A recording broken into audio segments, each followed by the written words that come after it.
Meus queridos do sétimo ano, nas aulas passadas a gente falou sobre o Brasil, né? Sobre a sua densidade demográfica, que é essa distribuição do número de habitantes pelo tamanho do território. A gente já sabe que o Brasil ele tem mais de 200 milhões de pessoas e o seu território mais de 8,5 milhões de pessoas. Então isso é a densidade demográfica, a distribuição de pessoas pelo tamanho do território, né? Nossa distribuição demográfica, ela é mediana, né? Ela é mediana. A gente viu também que nosso país ele tem mais um número de mulheres do que de homens, né? A gente viu nas pirâmides chamadas de pirâmides etárias. As mulheres vivem mais do que os homens e elas são mais, em maior número do que os homens, né? Ah, essa é uma lógica, a gente sabe que os homens se metem em cada coisa. Ok, a gente viu também que o nosso país ele tem uma hipertrofia, né? Que é uma grande alta no setor terciário, também chamado de setor de serviços. A gente sabe que o setor primário é o setor das matérias-primas, né? Que são as primeiras, como posso dizer, as primeiras coisas de onde se extrai algo, né? Como as laranjas, onde se extrai o suco, né? Que são as pedras de onde se fazem os colares, enfim, a madeira de onde se vai fazer uma cadeira. Isso tudo é a matéria-prima, né? A primeira coisa, a matéria básica, a matéria bruta, de onde eu vou transformá-la para industrializá-la, para fazer um outro bem. E a setor secundário, né, também chamado de setor industrial, né, onde eu vou industrializar a matéria-prima, né, onde eu vou transformá-la, né, nas indústrias para que ela possa servir para alguma coisa, para que eu possa vendê-la, eu possa utilizá-la. E o setor terciário, que também é chamado de setor de serviços, né? Que é o setor da profissão do professor, que é o setor da profissão do gari, que é o setor da profissão do telemarketing, enfim, de vários setores, né? Então, há essa hipertrofia. O Brasil tem muitas vagas, aliás, muitas vagas não, tem muitas pessoas trabalhando nesse setor terciário, né? Então há essa hipertrofia. O setor está cheio de gente trabalhando no setor terciário. Tá? Aqui, pessoal, agora a gente vai ver o espaço urbano brasileiro aqui a partir da página 197. Tá? Então, o Brasil ele tem se urbanizado desde 1950. Então, desde o século XX, o Brasil ele tem começado aí o seu processo pesado de industrialização. A gente tem tentado, né?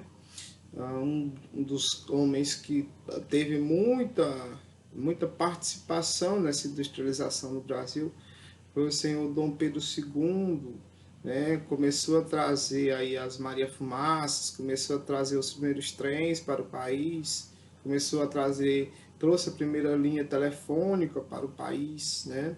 Diretamente da Inglaterra. Então o país começou a se industrializar a partir do final do século XIX, começo do século XX, e até hoje o país tem se industrializado, né? Essa industrialização ela tem a chamada de concentração industrial, até que hoje já está mais desconcentrado. Mas nessa concentração industrial a gente vê que as cidades, as maiores cidades, né, as grandes metrópoles, elas têm concentrado essa industrialização, como São Paulo, como Rio de Janeiro, né, são as cidades mais industrializadas do país. Apesar de que, aliás, isso é uma das contribuições aí do êxodo rural, né? As pessoas saíram muito do campo, saíram muito das cidades pequenas e foram para as cidades grandes, né, em busca de melhores condições de vida. Então isso fez com que as cidades maiores, as grandes cidades, elas se industrializassem mais rápido, né, porque tinha uma mão de obra melhor, tinha mão de obra, né, Então, hoje já ao contrário, já há uma desconcentração industrial. As cidades pequenas, elas também têm se industrializado, né? Elas também têm suas indústrias, como as nossas cidades.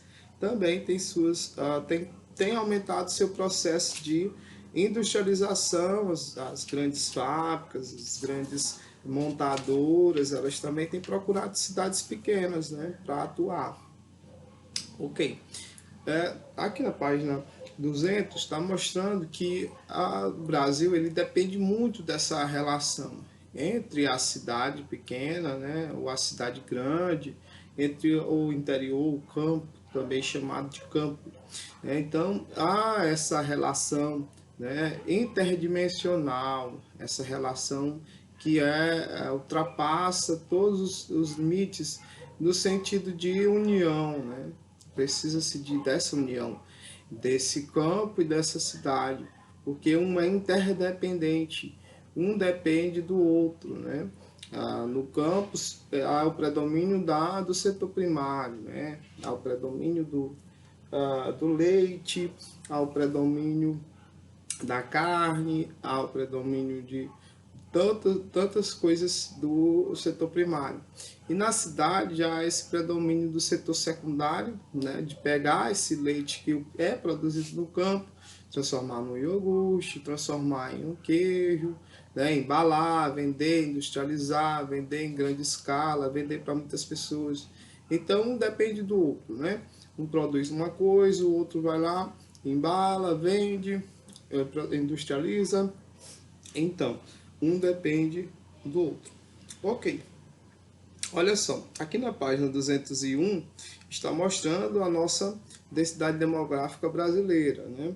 A gente vê aqui, ó, que o predomínio da densidade demográfica, ou seja, as pessoas moram mais nas áreas de litoral, né?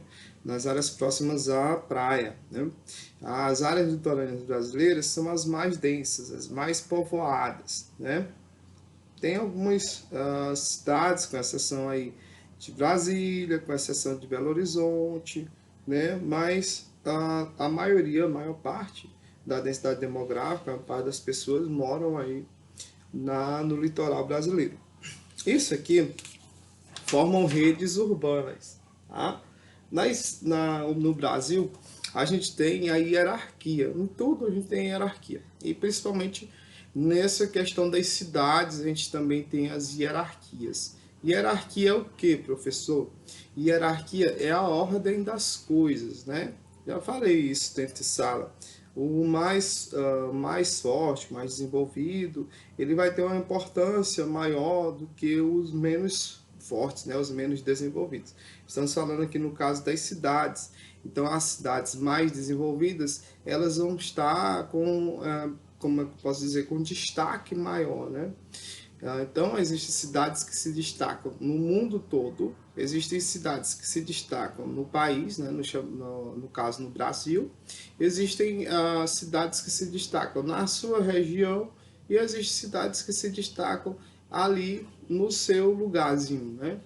Então, olha só, aqui nós temos nessa hierarquia, nessa distribuição, nesse controle, nessa ordem das coisas, a gente tem as metrópoles globais. Nesse caso, metrópole global, a gente só tem duas, que é São Paulo e Rio de Janeiro, né? Que são as cidades que têm importância no mundo todo, por isso global, né? Elas também são chamadas de megacidades, porque elas ultrapassam o número de 10 milhões de habitantes. Tá? Nós temos também as metrópoles nacionais, que são aquelas que se destacam no país todo, né? São as que são bem importantes no país todo. A metrópole regional, que ela vai se destacar na região dela. Tá?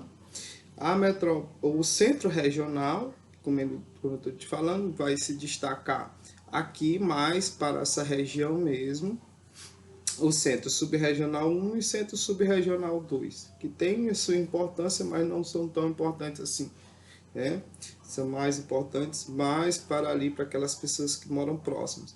Por que isso? Porque o Brasil tem mais de 5.570 cidades, né? Então, nem todas as cidades são lembradas, nem todas as cidades são tão importantes assim para o cenário brasileiro. Não estou falando no sentido de contribuição, todas são importantes, né? A economia tem que girar, todas elas contribuem para a economia.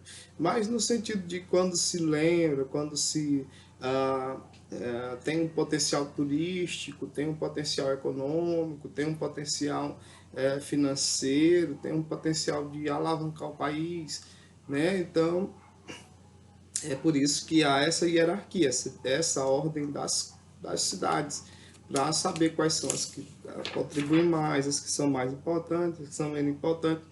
Só para você ter uma ideia, São Paulo, o produto interno bruto, ou seja, a soma de todas as riquezas dos impostos e tudo mais que é produzido em São Paulo, é o equivalente à economia do Reino Unido, né? Então, São Paulo ele tem a economia produz uma economia que supera em muitos países, tá?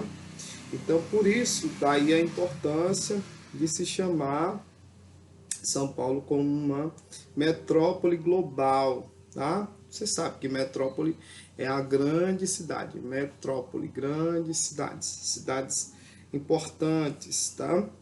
Então, ó, as regiões metropolitanas brasileiras, elas formam muitas conurbações. O que é conurbação? Conurbação é a junção de grandes metrópoles, tá? Essa aglomeração de grandes cidades.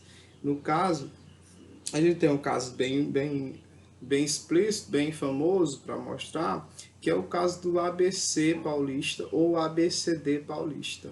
O que é o ABC paulista ou ABCD paulista, professor?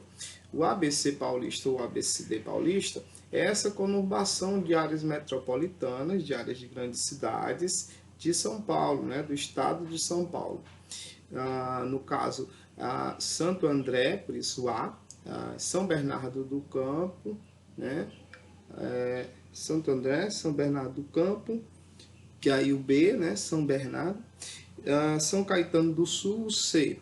E quando se fala em ABCD, junta com a cidade de Diadema, tá? O D de Diadema.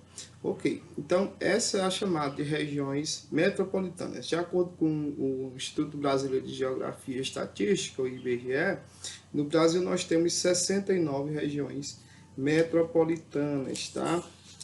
Cuiabá, Uberlândia, Caxias do Sul, Pelotas, Rio Grande, o Vale do Paraíba são alguns exemplos também. Aqui está mostrando a megalópole brasileira, ó. São aquelas que têm mais de 10 milhões de habitantes, como é o caso aí de São Paulo, Rio de Janeiro. Toda essa região aqui na página 206, essas conurbações aqui, ó, estou mostrando. Ok, olha só, pessoal. Os problemas urbanos a gente já sabe, né? Com o avanço aí das pessoas mais ricas para as áreas do centro, que no finalzinho do século XIX, as pessoas pobres elas foram expulsas dos centros das cidades, né? Então, ao serem expulsas dos centros das cidades, lá no final do século XIX, essas pessoas elas começaram essa questão do subúrbio, né?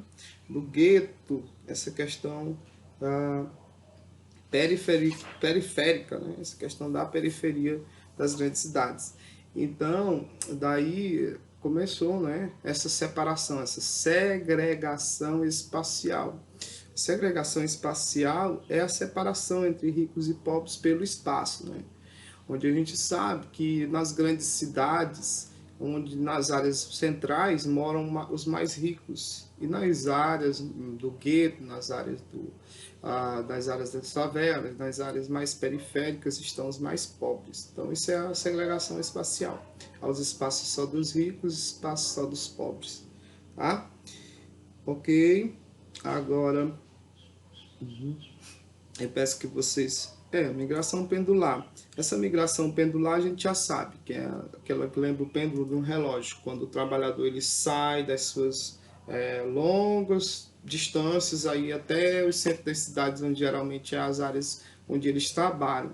Então, ter expulsado os mais pobres para os guetos, né, isso prejudica eles em tudo, porque tem que pagar muito transporte, tem que se deslocar com várias horas para poder trabalhar. Essa é a chamada migração pendular, por um período do tempo, né? A pessoa vai passar longe da sua casa trabalhando. Ok, agora eu peço que vocês façam essa atividade da página 208 e 209.